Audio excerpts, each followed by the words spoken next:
샬롬. 자, 창세기 50장으로 가보겠습니다. 이제는 요셉이 그의 아버지 얼굴에 부풀어 울며 입맞추고, 요셉의 주 이제 임무인 아버지 장례식을 어떻게 치를 것인가, 이게 남아있고, 그 다음에 아버지 부재에서 이 형제들의 단합은 어떻게 될 것인가, 그 다음에 요셉의 사망은 어떻게 될 것인가, 이 세 가지가 남아있는 거죠, 지금. 자, 첫 번째 거 볼게요. 요셉이 그의 아버지 얼굴에 굽히려 울며 입맞추고, 그 수종도는 의논에게 명하여 아버지 몽을 향으로 처리하게 하며 의논이 이스라엘에 그대로 하되, 40일이 걸렸으니 향을 처리하는 데는 이날수가 걸리고 애굽 사람들은 70일 동안 그를 위해서 애곡하더라.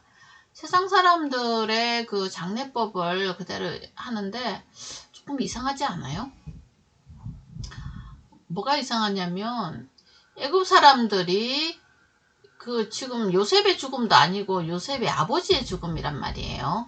요셉은 총리였기 때문에 이렇게 70일 동안 애국하고 또 뭐 향처리를 하고, 이거 거의 뭐 왕이 하는 적이거든요. 40일 동안 뭐 향처리하고 이러는 미이라 같은 거 만들잖아요. 그런데 이제 이런 화려한 장례식을 기록하고 있다는 거죠, 성경은. 자, 그래서 이런 내용들을 보면 조금 이해가 안 돼. 현실적으로는 이해가 안 되는데, 그때의 그 요셉의 어떤 파워, 힘, 이런 것들을 은근히 좀 볼 수 있게 하는 저기가 되죠. 이건 거짓말이 아니니까요. 자, 그래서 어쨌든 하나님의 사람이 이제 죽으면, 하나님의 사람이 죽으면 애국 사람들의 반응이 70일 동안 그를 애국하였더라. 이제 이렇게 애도를 정말 나타내는 거를 이제 보는 걸 보거든요. 참 이거 보면은 생각나는 사람이 하나 있어요. 그 울지마 톤주에 이태석 신부님 있잖아요. 그래서 그 남수단의 그 처참한 현실에 있던 그 젊은 아이들이 이태석 신부의 그 선교 활동으로 인해 가지고 하나님을 알 뿐만 아니라 정말 그들의 삶이 바뀌는 것을 이제 이렇게 볼 수가 있어요. 지금 한 10년 됐나 봐요, 돌아가신 지. 의사들이 한 50몇 명이 나왔대요. 그래서 그러면서 이제 그 사람들이 남수단의 자기 나라에서 그 자기 백성들을 돌아보는 그런 것들을 이제 보게 됐어요. 그래서 그 사람들이 얼마나 그 이태석 신부를 애도하는지 텍스트북에도 올렸대요.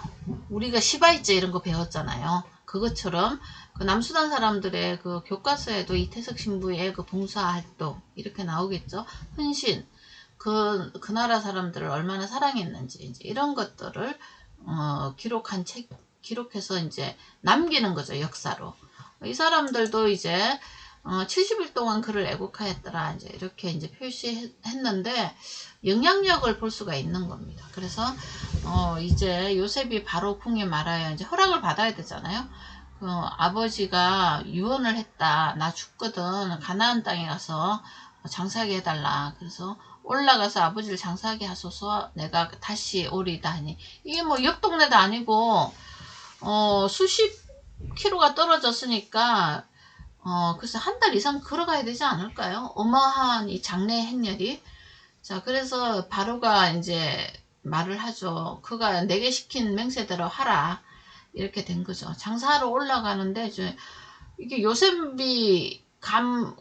가는 게 아니라 바로의 모든 신하와 바로 궁의 원로들, 애굽 땅의 모든 원로들, 그러니까 이렇게 올라가는 거예요. 근데 지금 이때가 요셉이 현직 총리도 아니에요. 지금 총리 자리 떠난 지가 꽤 된 것 같은데, 그 양식의 문제 해결이 14년 안에 됐잖아요.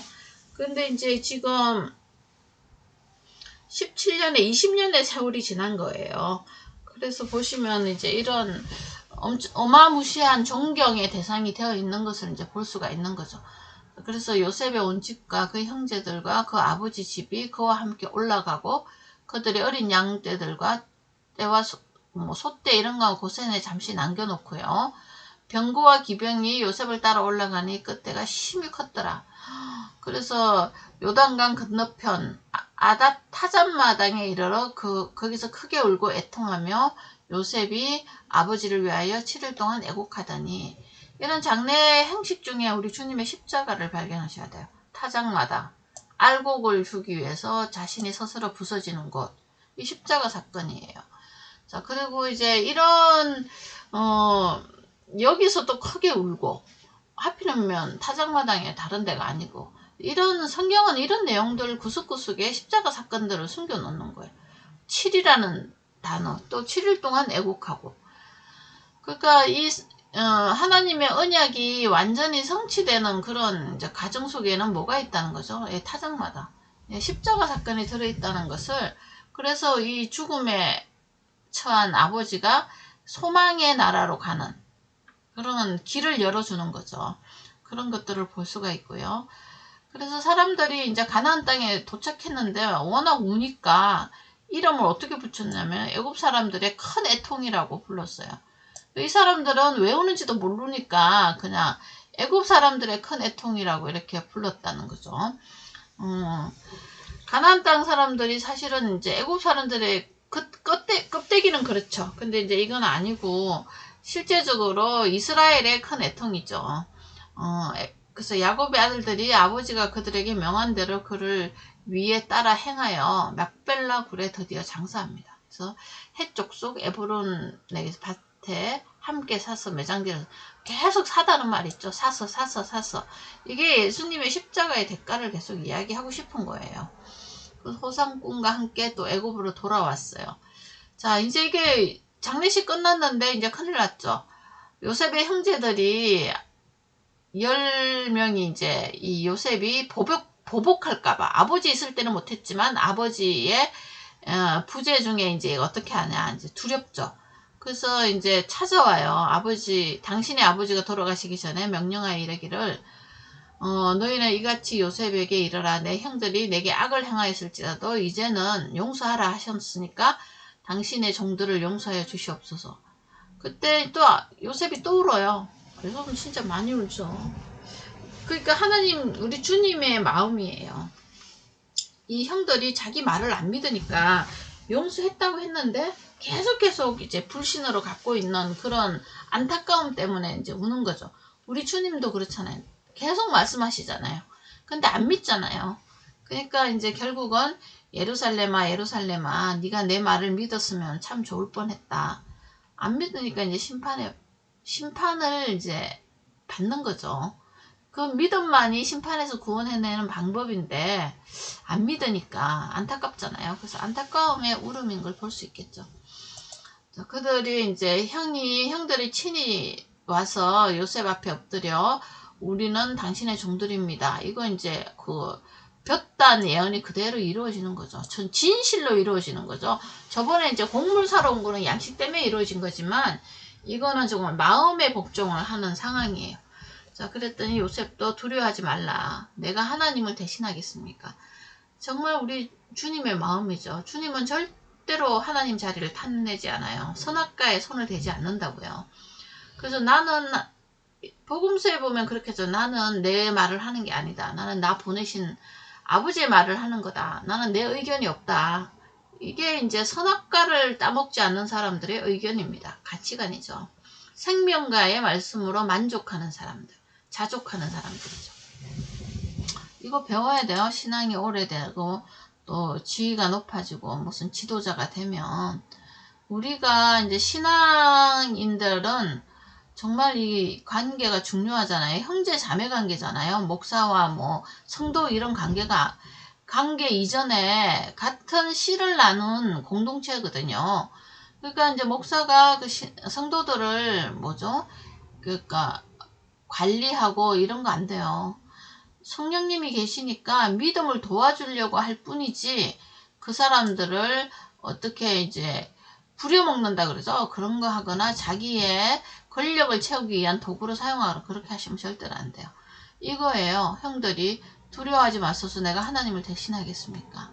선악과에 손 안 대겠다는 거겠죠. 자, 그래서 이거는 이제 신약의 우리 주님의 라이프 스타일에서 볼 수 있어요. 당신들은 나를 헤아라 하였으나 요셉도 뭐 만만치 않아요. 정확한 것을 가르쳐줘요. 우리 주님도 마찬가지죠. 사실을 가르쳐줘야 진리를 깨닫는 거잖아요. 그것을 선으로 바꾸사 오늘과 같이 많은 백성을 구원하게 하려고 했었기 때문에 내가 하나님 섭리에 맡겼다. 그러니까 두려워하지 말고 오히려 당신들과 당신들의 자녀를 제가 생명이 있는 한 다 기를 테니까 걱정하지 말라고 이제 이렇게 이야기하죠. 그래서 요셉이 거의 아버지의 가족들과 함께 110세를 이제 살았어요. 100 더하기 10이죠. 충만수입니다. 진리를 깨달을 때까지 깨달으면서 사는 거죠, 이 사람은. 그래서 110이 되면 하나님께서 이제 가자고 한 거죠, 하늘나라에. 그래서 에브라임의 자손 3대까지 보고요. 므낫세의 아들, 마길의 아들들도 요셉의 설화에서 양육되었더라. 그럼 므낫세도 3대겠죠. 여기도 3대겠죠. 자, 그래서 이 4대 만에 이제 이 사람들이 출애굽하잖아요. 그래서 어쨌든 간에 400년의 세월을 지나야 돼요. 이 이후로 이제 요셉이 죽고 난 다음에도. 그 다음에 이제 요셉의 유언이나 이런 것들은 없어요. 이 사람은 그냥 이렇게 해요. 나는 죽지만 하나님이 당신을 돌보고 당신들을 이 땅에서 인도해서 아브라함과 이삭과 야곱에 맹세하신 그 땅에 갈 것이다. 그래서 화려한 장례 예식을 받잖아요. 그거 출애굽의 예행 연습이라고 해요. 근데 언제 될지는 몰라. 마냥 이제 기다려야죠. 하나님의 때를. 그래서 이제 때를 많이 못 기다리기도 하고 하니까 세속화되고 타락하고 부패하는 거죠. 그래서 이럴 것이라는 그 천국을 가게 될 것이라는 그 약속을 단단히 이제 가리키고 있는 거죠.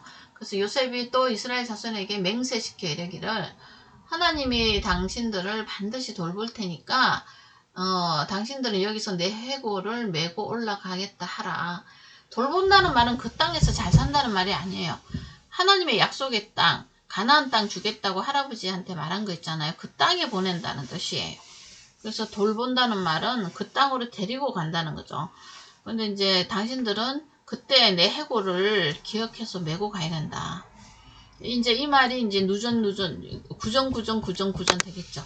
그래서 출애굽기에서 레위 지파인 모세가 이 해골을 챙겨 나갑니다. 430년 뒤에 오죠. 400년 뒤에 오겠죠. 여기서 이제 30년의 세월이 지나니까요. 자, 그러면은 이거를 이제 이 해골을 메고 올라가야 돼요. 하나님의 약속의 땅에는 요셉의 해골 없으면 못 가요. 주님의 죽으심을 밟고 가는 나라잖아요. 십자가를 메고 가는 나라잖아요. 메다는 말은 섬기다는 뜻이거든요. 순종. 그러니까 요셉의 말에 순종해서 올라가는 거겠죠. 자, 해골을 메고 간다. 이거 중요합니다. 십자가를 지고 순종해서 약속의 땅 하나님 나라로 간다는 거겠죠. 요셉이 110세에 죽었어요. 그의 몸에 향제를 넣고 애굽에서 입간하였더라. 자, 애굽에서 일단 이 사람은 막벨라 굴에 못 들어가요. 430년이 이제 지나야 가죠. 그래서 우리 성도들도 이 땅에서 죽을 때 바로 그 하나님 나라에 바로 가는 게 아니에요. 하나님이 부르실 때까지 육신의 부활이 기다리고 있어요. 그래서 잠잔다 이렇게 이야기하는 거죠. 영혼은 그 땅에 가 있는 거죠. 영혼은 하나님 나라에 가죠. 근데 육신은 잠잔다고 그래요. 왜냐하면 부활시킨다고 하셨으니까요. 이제 어떤 부활이냐면 뭐 지금 같은 이런 부활은 아니에요. 예수님의 모습처럼 영의 부활을 이야기하는 거죠.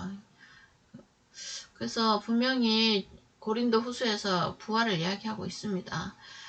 그래서 이 사람은 이제 부활을 기다리는 애굽이 세상의 땅이잖아요. 기다리는 사람으로 잠들고 있어요.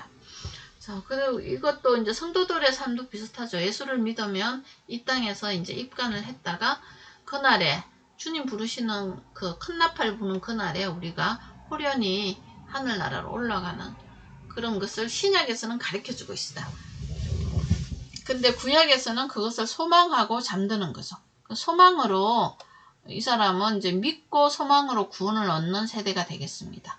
자, 여기까지 창세기 50장까지 봤죠. 창세기는 뭐 어떤 큰 스토리, 뭐 역사적인 스토리가 아니에요. 1대, 2대, 3대, 그죠? 아브라함의 1대, 아브라함 2대, 그 다음에 이삭, 야곱, 그 다음에 요셉 조까지 4대의 이제 가정사죠. 가족사를 보면서 하나님 나라를 어떻게 성취해 나가는지, 아브라함에게 언약했던 땅과 자손의 언약을 어떻게 성취해서 우리가 구원을 받는지, 약속의 땅에 들어가는지, 이제 그것을 보여주는 큰 성경의 개론이에요. 66권의 개론이에요.